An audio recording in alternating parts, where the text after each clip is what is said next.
Now at 6, area first responders honor fallen officer Corporal Benjamin Cooper with an escort. Plus, funeral services are announced for Corporal Cooper and Patrolman Jake Reed. And a look at area road conditions and what's ahead. The 4 states' most watched news starts now. Area first responders escort the body of a fallen Joplin police officer, a tribute to a brother in blue. This is KOAM News at 6. It was an honor escort for Joplin Corporal Ben Cooper. Corporal Cooper was killed Tuesday in a shootout with a criminal suspect. An official autopsy was performed today in Springfield. Area police and fire departments flanked the convoy as Corporal Cooper passed through the Joplin area, among them Joplin, Webb City, Dunaweg, Carthage, Sarcoxy, and later in Lawrence County, the escort passed by Monette Fire and the Lawrence County Sheriff.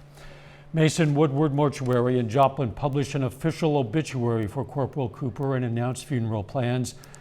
Visitation is scheduled for 4 p.m. on Monday at the Leggett and Platt Athletic Center at MSSU.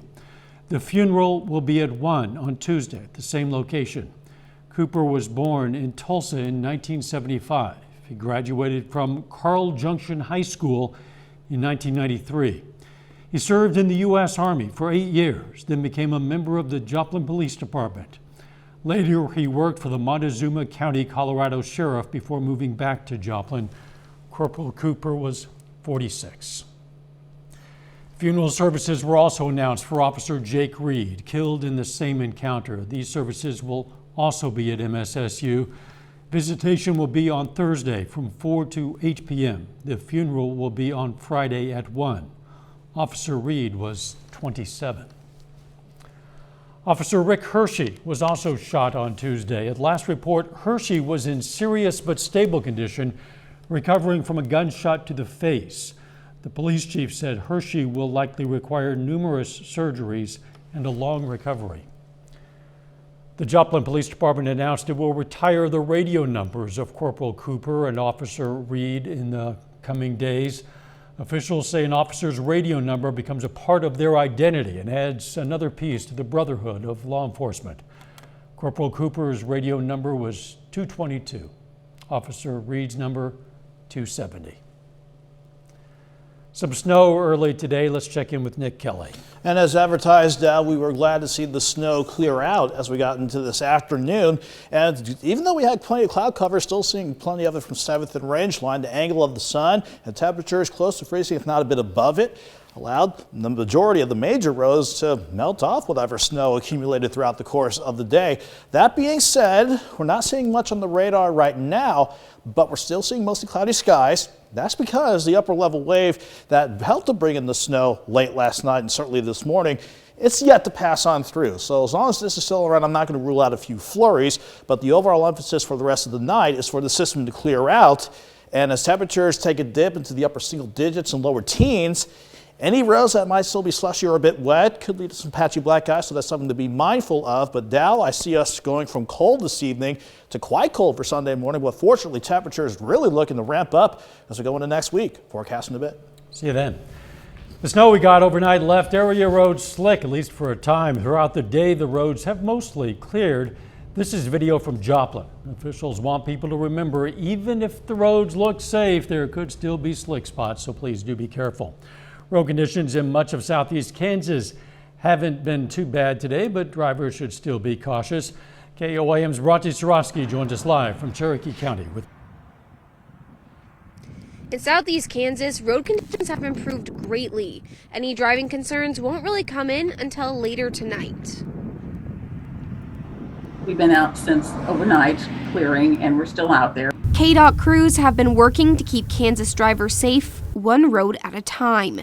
And with many area schools releasing students early for spring break, more people are expected to be out. So KDOT also has some advice. If you don't need to travel, we tell people, I know people have places to go and it's spring break some places, and I know some of the schools have let out for spring break. So, if you can delay your trip for a few hours until we get things back to more normal again, that would be helpful. Many area roads have gotten back to normal, but some plow drivers could still be out. So give them room to do what they need to do. But they're mostly getting back to to just be careful. People just need to be careful out there if the plows are out, and let us work and let us clear the highways. The real concern, freezing temperatures overnight could lead to slick roads. With the snow and freezing precipitation, I mean, with driving on it, you know, you can create slush. And then, of course, with the temperatures warming up during the day and then refreezing at night, you can have these icy,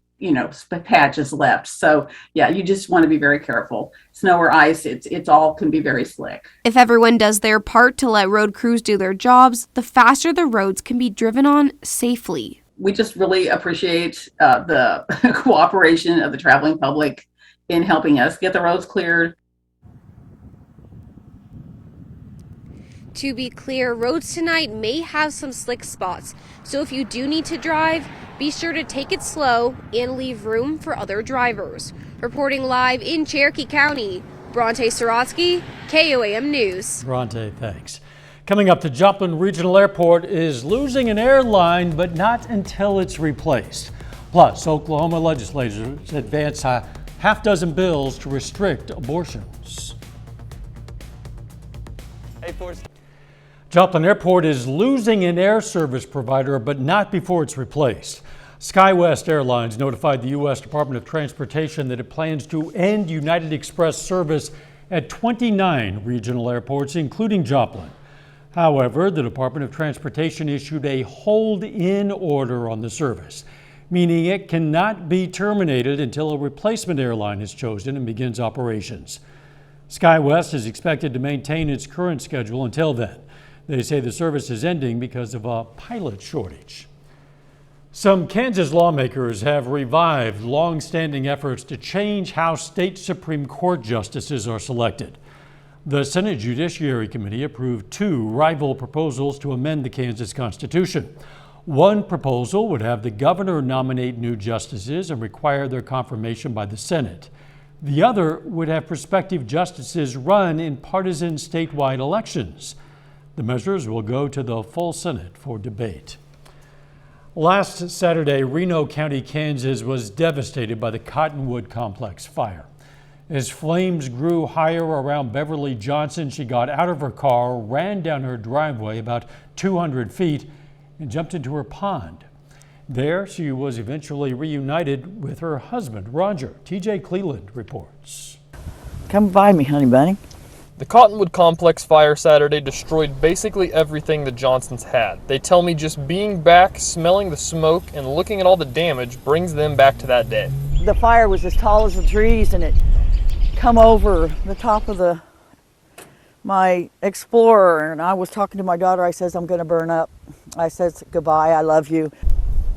That's the house. No, it's Morris barn over there. It's the trailer that I hit in. When the fire hit, the two lost contact with each other due to the smoke in the air. They both made the dash down the driveway and into their pond. This was just like walls of fire. After around an hour, the two were finally reunited. And Roger was sitting right here, just like he was fishing. I thought everything was over. I really did. With her being gone and everything. And when I seen her, I was like, oh my goodness. I couldn't believe it. I just couldn't believe it. The Johnsons tell me that they plan to rebuild where they've always known home to be. Yeah, we're just doing one day at a time and trying to, get all of our ducks in a row. And Sift through the ashes, see what we can find. I mean, 46 years of stuff and gone. Fire destroyed 12,000 acres over the weekend, taking with it more than 24 homes.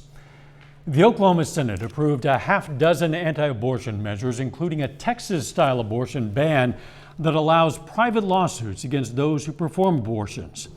The full Senate approved each of the bills yesterday and advanced them to the House, where they are likely to pass. Oklahoma Governor Kevin Stitt has said he would sign any anti-abortion bill sent to him by the legislature. One of the bills would prohibit abortions after 30 days from a woman's last period, before most women know they're pregnant. A little bit later, the Missouri Southern women look to start strong in the Division II national tournament against St. Cloud State. But first, we're going to be colder tonight, but we are looking forward to a warm-up certainly by the end of this weekend. Full forecast next.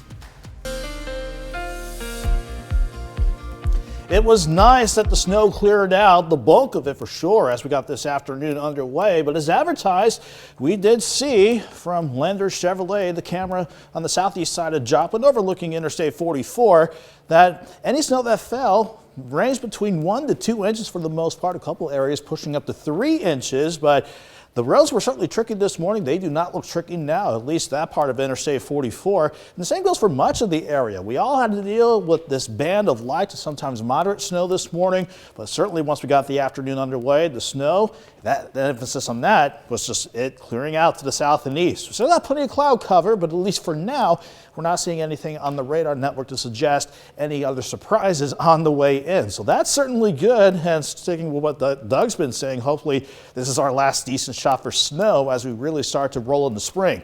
But temperatures were quite a bit cooler compared to the 40s we saw the other day. We had lower 20s this morning, but even with the cloud cover and snow, we did push into the lower to middle 30s across much of the region.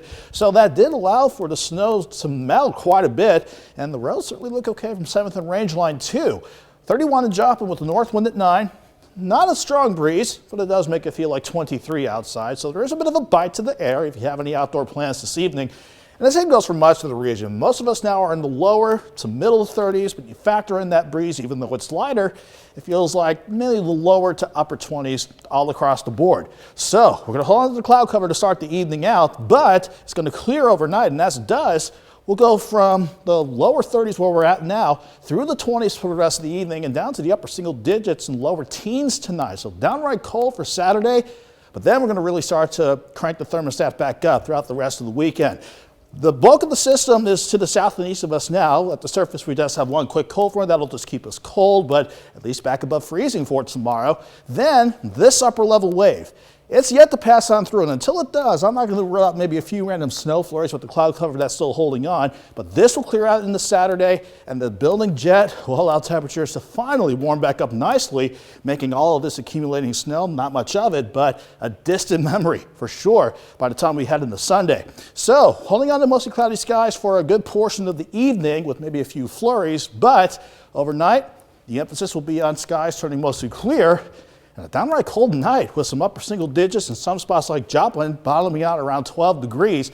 But as long as the skies look mostly sunny that we're expecting and a light breeze, we'll go to 32 by noon in Joplin, the highs near 39 degrees. In fact, everyone's fair game to go at least into the upper 30s to lower 40s. A good step in the right direction despite that weak cold front passing on through. Here we go into Sunday, the jet right back on top of the region. So this setup will push us back near 60 to wrap up the weekend. Our next system of Doug's pattern comes in on Monday and Tuesday. This will give us a shot for rain and thunderstorms. It should be out of here by Tuesday afternoon. Looking quiet for Wednesday. St. Patrick's Day will push near 70, but another system could give us a few showers late on St. Patrick's Day, but then a better shot for rain and even thunderstorms by the time next weekend gets underway. But at least those systems down the road, not looking wintry whatsoever, with temperatures ranging from the mid-50s on Monday to almost 70 by St. Patrick's Day. We just got to get past one more cold day down with temperatures topping out near 39 tomorrow. Then we're back near 60 on Sunday. And you know, we have a beautiful sunset out there right at this very moment. It's nice to know that we're going to have an extra hour of sunlight come Sunday, an extra hour evening sunlight anyway. Hey, that's music to my ears. Thanks, Nick. Still ahead, the Missouri Southern women open the Division II National Tournament tonight against St. Cloud State. And the Division II Indoor Track and Field National Championships begin in Pittsburgh. Jacob Leonard joins us with that and more next. Well, tonight is the night for the Missouri Southern women's basketball team. The Lions are in action in the NCAA Division II National Tournament for the first time in 26 years this evening. Southern faces St. Cloud State tonight in Hays, Kansas to open up the Central Regional. The Lions are the 4 seed in the bracket. St. Cloud State is the 5 seed. Now, the Huskies are 23-4, entered the tournament ranked 16th in the nation. Now, here's Southern head coach Ronnie Ressel on what tonight's opponent brings to the table. They got 2 guards that are really good. They got a point guard that's averaging about 14 a game and another guard that's averaging right around 12 a game. Shoot the ball well from the perimeter. Good athleticism. They got a big kid that's averaging about 12 in the post. Their defense, they get out and pressure. Similar to what we faced all year. pick up the ball full court, not really trapping or anything along those lines, but just pressuring the ball, getting out and trying to deny things, being very aggressive defensively. So it's going to be important that, one, we take care of the basketball, and two, that we rebound the basketball on both ends. At the high school level, the El Dorado Springs girls have a shot at a state championship today. The Bulldogs face South Shelby in the Class 3 championship game. Look, they rolled from the start. Bulldogs claimed the state title 61-26. They finished the season with a 29-3 overall record. Well, the Ozark Christian College women are still alive for a national championship. The Ambassadors are on the floor today with a chance to move on to the NCCAA national title game. Now, OCC gets to do it at home, facing Pensacola Christian this afternoon in the national semifinals. A fast start for OCC. Darian Carr knocks down the three. OCC up 8. Now, Pensacola Christian gets back in the ball game here. Lauren Alvarez knocks down a three of her own. The game is tied after 1. Cameron Gentry, huge in the first half, gets to the bucket for 2. 15 points, 14 boards for Gentry. Then in the third, Mackenzie Purinton straight to the basket. She leads the team with 17 points. Later, Pensacola Christian starts to pull away. Alvarez, big three to put her team up 10. Ozark fighting to stay alive. College Heights product Emmy Collin, tough shot there, but OCC cannot get the comeback. They fall 89-72. Well, the Kansas Jayhawks and Oklahoma Sooners are both in the Big 12 tournament semifinals. The Jayhawks are up first tonight, hitting the floor in Kansas City against TCU. Now, KU got here by blowing out West Virginia in the quarterfinals last night. This one just getting started in Kansas City with the Jayhawks leading 18-9 about 8 minutes in. After that one finishes up, it's Oklahoma's turn. Oklahoma fresh off an upset win over second-seeded Baylor last night. They face 14th-ranked Texas Tech tonight at 8 in Kansas City. We'll have the latest from both of these games right here tonight at 10. Well, this weekend is the final weekend of the Division II indoor track and field season. The D2 National Championships begin today in Pittsburgh. Now, here's some Day 1 action from both Pittsburgh State and Missouri Southern. Men's heptathlon in the high jump competition. Pitt State's Hunter Jones takes second. He sets in 6th in the heptathlon heading into Day 2. Trey Mooney, though, another gorilla, ranked number 1 in the heptathlon coming in, finishes Day 1 in 2nd place, 3,261 points. They've got the final 3 events tomorrow. In the men's weight throw, Missouri Southern gets a pair of All-Americans. Josh Fulmer takes 6th, throwing 66 feet, 2.25 inches. Now, his teammate Peyton Barton, one spot ahead to take 5th, 66 feet, 10.75 inches for Barton on his final toss of the day.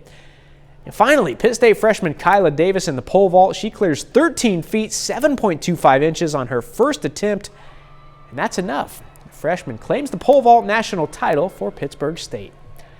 And that's it for sports. We're back with more news after this.